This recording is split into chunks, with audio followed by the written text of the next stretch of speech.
Well, Ulysses, quite frankly, a terrible weekend in many, many different facets for the Tampa Bay Rays. Yes, so all of you watching, listening, this is a venting pod. Grab a snack, grab a drink, sit back, and let those frustrations flow from you.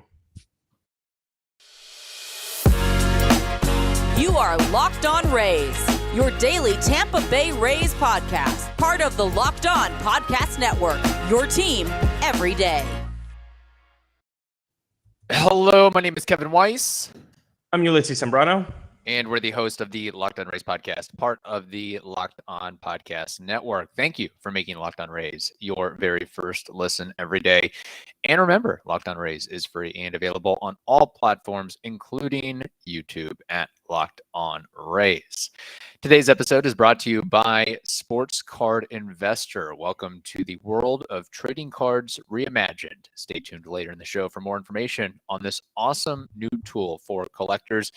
You're going to want to check it out. It is the Sports Card Investor app. Well, Ulysses, deep side there.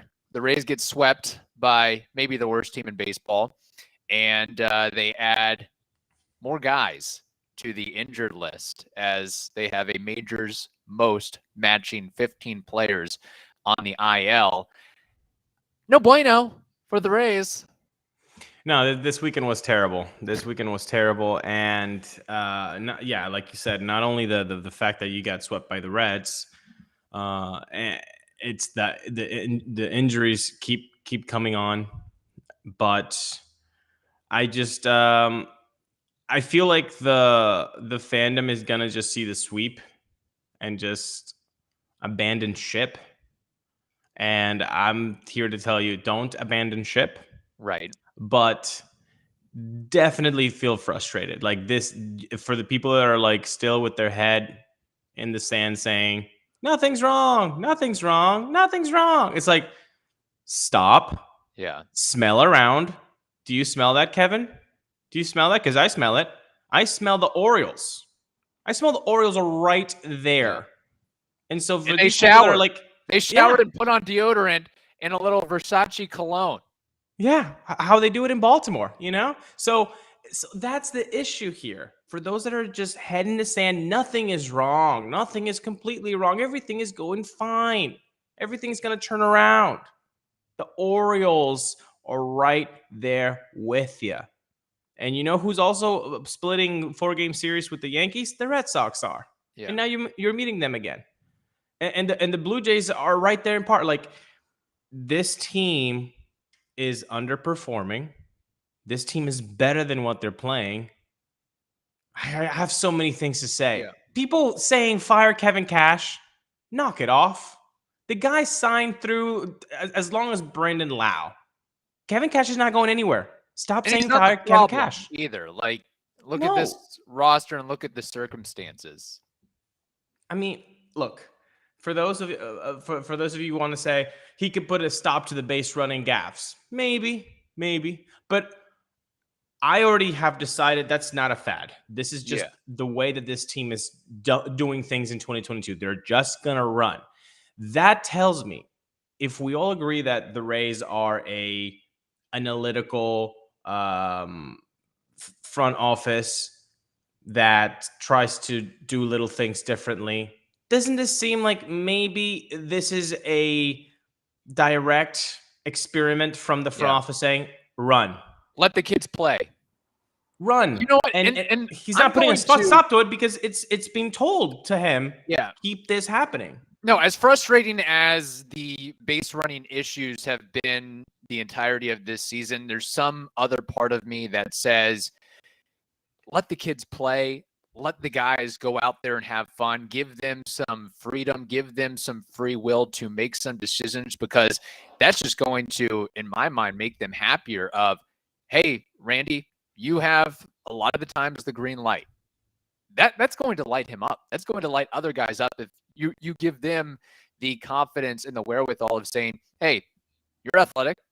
You're fast. We trust you. We know you're going to run into some mistakes here, but learn from them. Let's see what you can do. Let's put some pressure on them. Let's see what you can do, guys. Let's go. Yes, and I appreciate that the theory, because I think that might be it. The issue is, man, Taylor Walls needs to stop. Taylor Walls needs to stop. Like, you can't get caught at third twice in less than 10 days and then pull a Sean Casey and get out at first base from the outfield.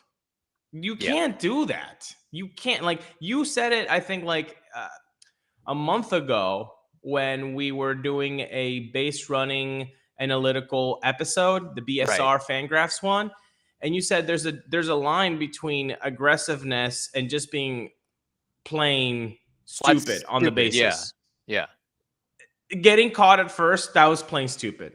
And it's so noticeable that he put his head down like, oh my God, I did it again. Yandy Diaz, his teammate at third, knocked off his helmet and spat on the ground saying, like, are you bleeping serious, Taylor Walls? What are you doing getting caught there? That was Yandy. That was his own teammate. And then lastly, guess who did not talk to reporters after a 4K night or 4K day and getting caught in no man's land there? Taylor Walls did not talk to reporters. Which, by the way, guys, that's your job. Right. That's your job. Show up. Yeah. Show them, face the music. Come on, you're a villain. He struck out 4 times, left 6 on base, and now has a cool 164 batting average. He was batting third in the lineup, by the way. I don't know who had a worse weekend, Taylor Walls or Mike Moustakas. You know, who was more disappointed in their performance over the course of the 3 days? Because Jonathan India wasn't happy with Mike Moustakas. Other guys on the Reds weren't happy with Mike Moustakas, but at least they won the games at the end of the day. So that's what that's the W. That's what. Yeah. Oh my gosh. Thank you for reminding me that. Batting in the third hole, Taylor Walls. My goodness. Like, that can be a Kevin Cash thing. We get that. That could be a Kevin Cash thing. However, are we really going to sit here thinking that the front office has in no way, shape, or form any influence on the lineup? It's the Rays. Right. Of course, there's a direct tunnel there of communication from the front office to the dugout saying, hey, these are the guys that we want to see today. Yeah. These are the guys that we think that could be successful today.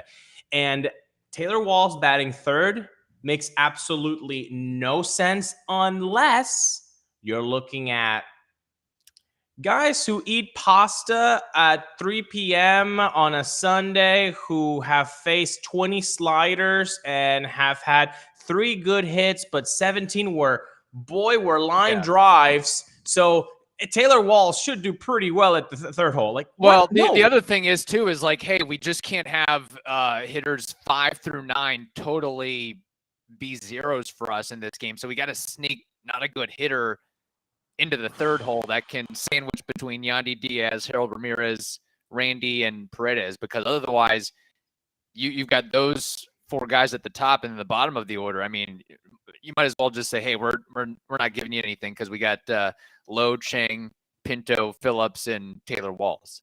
And he was the best guy of the day of like, hey, that's the guy that we got to stick some sort of bad bat in there to spread out the lineup to some extent.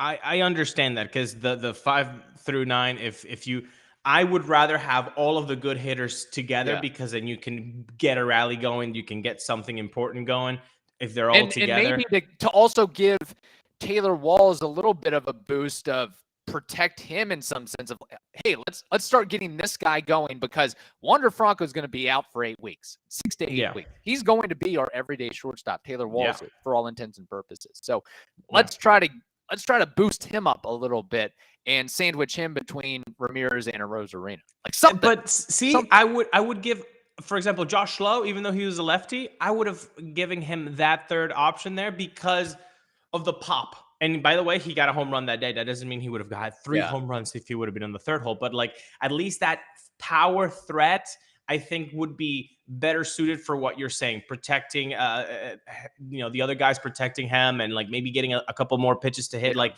that power threat would be a little bit more credible than Taylor Walls in the third hole. Like, I don't know, man. There's so many things. And you're right. I don't talk to reporters. It's 5 minutes.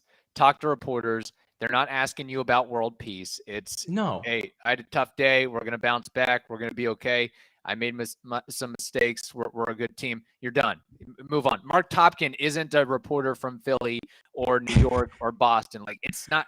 I mean, I'd hate to imagine Taylor Walls in one of those cutthroat markets, quite frankly. You're in one of the most questions of Mark Topkin and Adam Berry. Come on. You're in one of the most softball, easy media market. They're not going to crucify you. They're not going out to get you whatsoever. Yeah. Like, that's one of the things that we always say, like, oh, we really wish somebody would kind of put the fire to these guys sometimes, because, you know, did somebody even ask him why Taylor Walls was batting third, for example? I don't know. I was so upset. I'm sure it came across, but quite frankly, I wasn't in the mood to watch the post-game show after that 10-5 drubbing at the hands of the Reds. Yes. But you know what? You know what I'm always in the mood for, Kevin? Athletic greens, and that's something that I think the Rays need as well.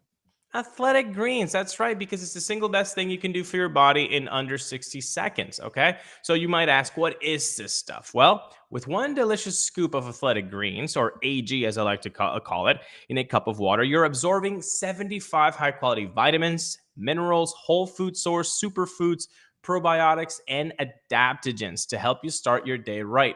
This special blend supports your gut health, your nervous system, your immune system, your anemic offense, your energy, all of it, okay? That's it. No need for a million different pills, trades, supplements to look out for your health, recovery, focus, and aging. I mean, this stuff is amazing. So to make it easy, Athletic Greens is going to give you a free 1-year supply of immune-supporting vitamin D and 5 free travel packs with your first purchase. So all you have to do is go to athleticgreens.com/MLB Network. Again, that's athleticgreens.com/MLB Network to take ownership over your health and pick up the ultimate daily nutritional insurance. Ulises, anything else from the weekend that you want to touch on where the Rays got swept disappointingly? Close games. I don't think the sweep sucks.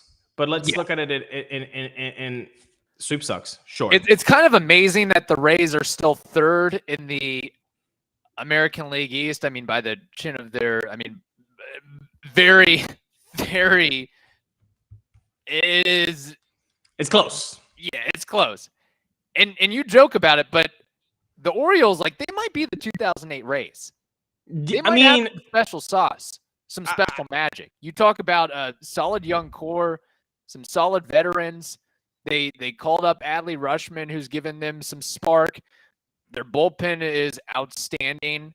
They've got one of the best defensive shortstops in Jorge Mateo. And talk about a city that needs a ball club to be good. It's Baltimore. I mean, bring some interest and intrigue to downtown in the Inner Harbor. I was there a week ago, and you could see the enjoyment and passion of the fan base of seeing that, hey, our team's not god awful. Like, we're at least mediocre. We're hanging around, and there's at least a little bit of hope. Like, that counts for something. That means something. And they've won 8 straight. So it's better for the AL East. Move of, hey, add a veteran or two and see where it takes you. No, I 100%. I think, and this is the thing that gets lost in people that just look at the Excel spreadsheet and maybe never actually played competitive sports.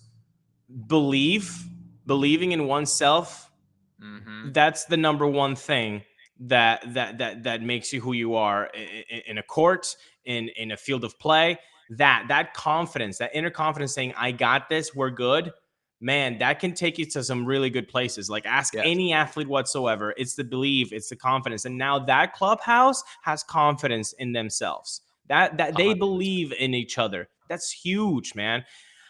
Now, I'm not going to proclaim that they're going to the playoffs or anything like that, but they're going to make it way more difficult. The days of 18-1 versus the Orioles are gone. Okay, so now what the Rays need to feed off is the Blue Jays, tough. Red Sox, tough. Yankees have been impossible. But Now you face a Red Sox team and you're not coming off a great vibe. Again, the two close games, I don't think you can really say like, oh, they played so badly. No, they were tough, contested games. Friday evening, Saturday evening as well. You can't really do much about a walk-off and a balk-off. Like you can't really, that's that.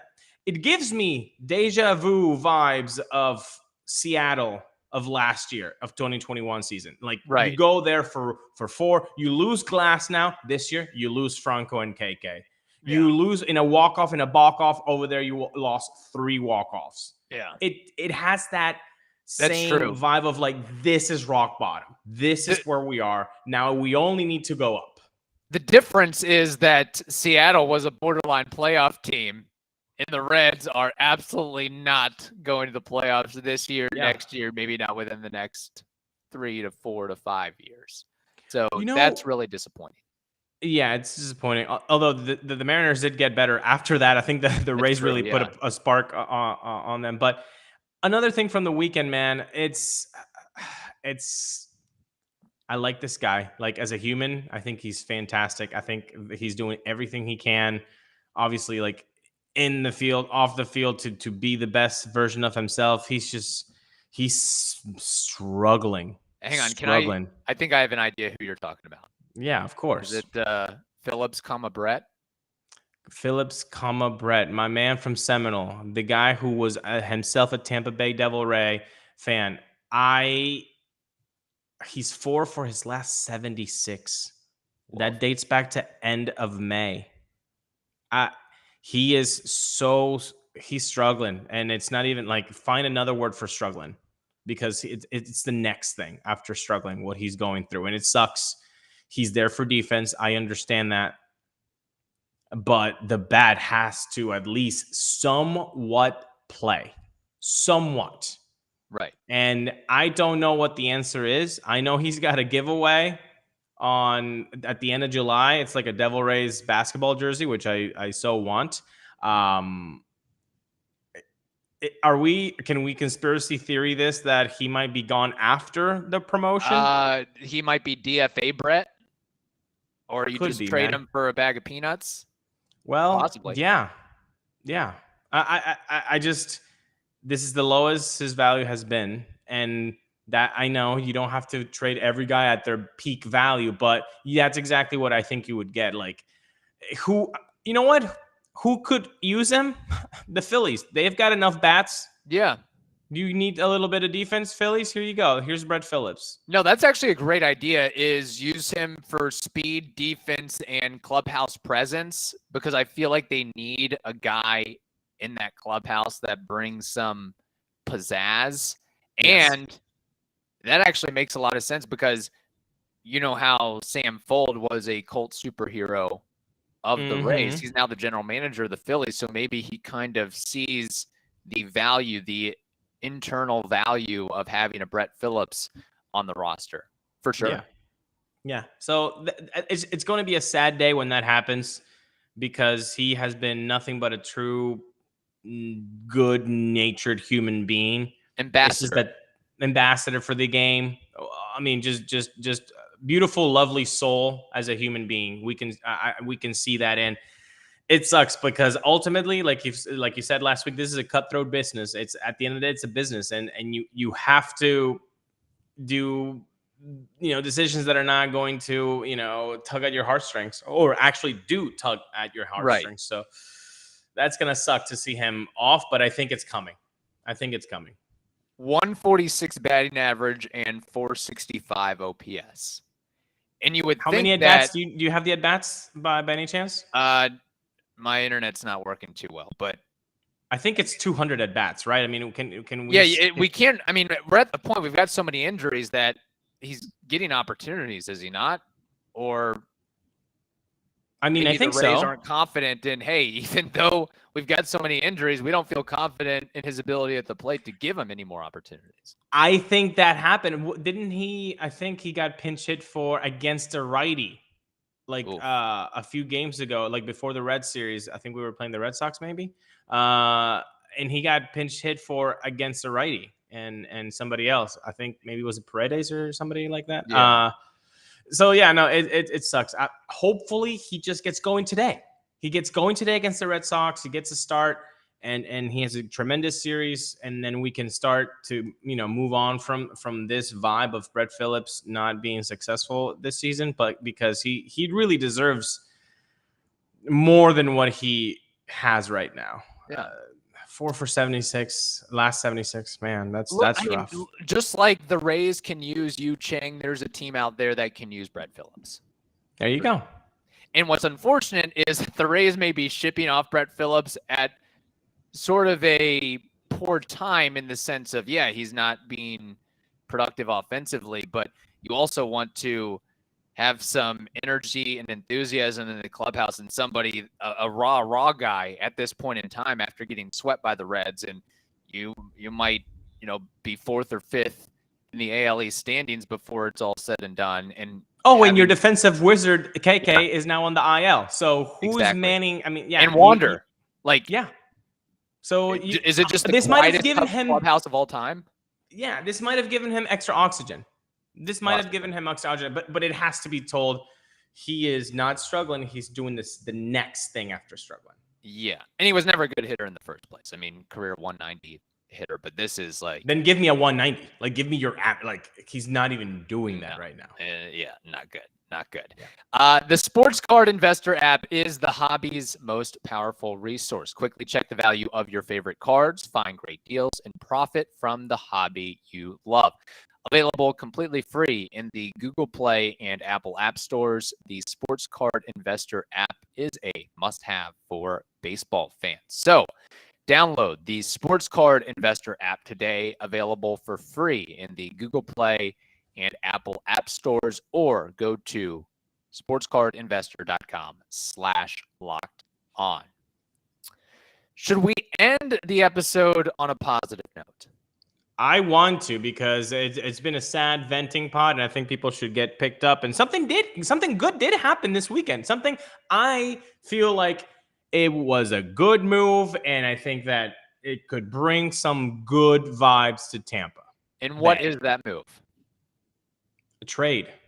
A trade actually happened, Kevin. It's only July 11th, and we're getting trades. Christian Bethancourt is going to the Rays. Now, you might ask, who's Christian Bethancourt? I've never heard of this guy. Well, that's fair. That's a fair assessment. But maybe if you're in the West Coast, you saw him with the Oakland A's, who he was playing some ball with. I'll give you the slash line. 249 at average, 298 on base, 385 slug. That's a 99 WRC plus, 4 home runs in 182 plate appearances. The guy has experience catching, first base, and some corner outfield. So think of a Mejia that has done more of those things. So a more experienced Mejia. Now, he does frame very much like Mejia, but he has a very good glove, apparently, at first base. I talked to our buddy Jason Burke from the Locked On A's podcast, and he said that he was the best defensive first baseman that they had this year. And they saw a lot of him there. So good glove at first. We like that. Some pop. Yeah. We like that. The Rays have literally zero pop. So now you're doing catching depth.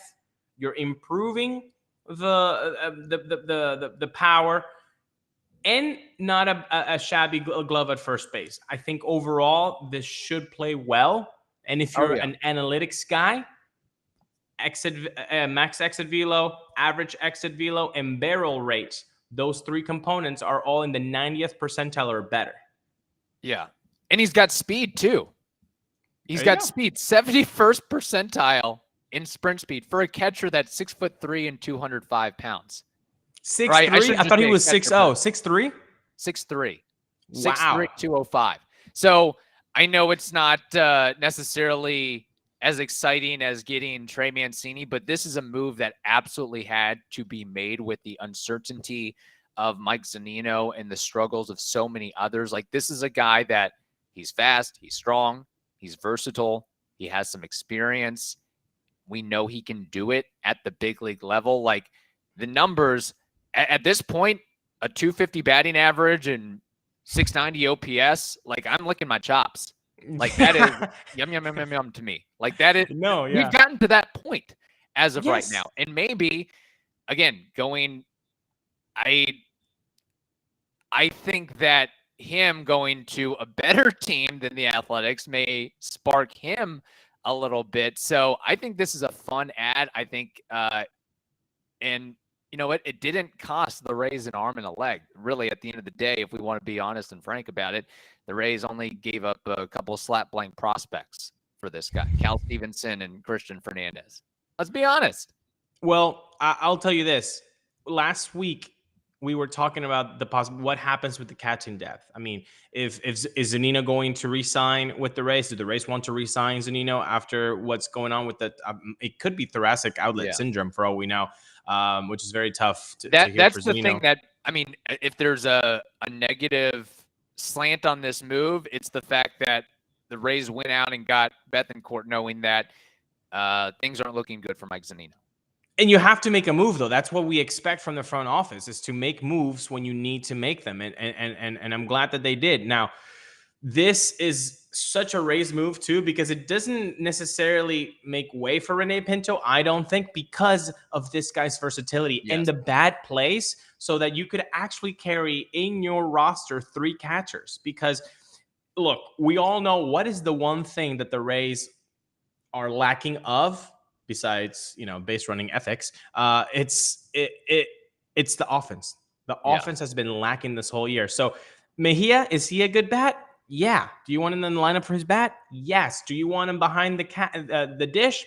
Probably not. So you could now maximize that bat with Bethancourt. Yeah. So you can actually have 2 guys in the lineup that you want because of their bats, and then have Pinto on the bench if anything happens. If you need to pinch hit for Mejia, if you need to pinch hit for Bethancourt, now you have Pinto in the back, and for defensive purposes at the end of the game. Also for resting days or whatever you may have. So you could actually carry 3 catchers. I do like the flexibility of that. And the guy plays first base. The guy plays corner outfield. I think this could be a good thing. We see Jonathan Aranda. He needs to play. Please do not... Please, pretty please, front office, pretty please, Kevin Cash. Do not have a guy that's hitting 340 in AAA and just put him on the pine. No. Yeah. Just if we're giving Taylor Walls a shot after 200 at bats and he's hitting 160 with a 500 OPS, can we give the guy that's hitting 350 off the ball, of the cover off the ball, in AAA, can we give that guy the same chance? Can we, please? Pretty please? Yeah. Come on. No, that's a good point. Look, Stu Sternberg's calling me. He's blowing up my phone. I get the frustration, Stu. Let us finish the episode. I know. Yeah. I know it's a tough time right now, but I'm excited. I think you should be excited for the Bethancourt signing for sure. I just love to see a game where, like, he starts the catcher, moves to first base, plays both corner outfield spots, ends the game at DH. That's what I'd like to see. That'd be cool. That'd be a fun dynamic. And goes 3 for 5 or something. That'd be nice as well. Awesome. So, all right. Hopefully he provides a little bit of oomph to this team going forward. Thank you for making the Locked On Rays podcast your very first listen every day. Now make your second listen, the Locked On MLB Prospect podcast. That is also free and available on all platforms. Hope you all have a wonderful day. Stay safe, and we will talk to you tomorrow.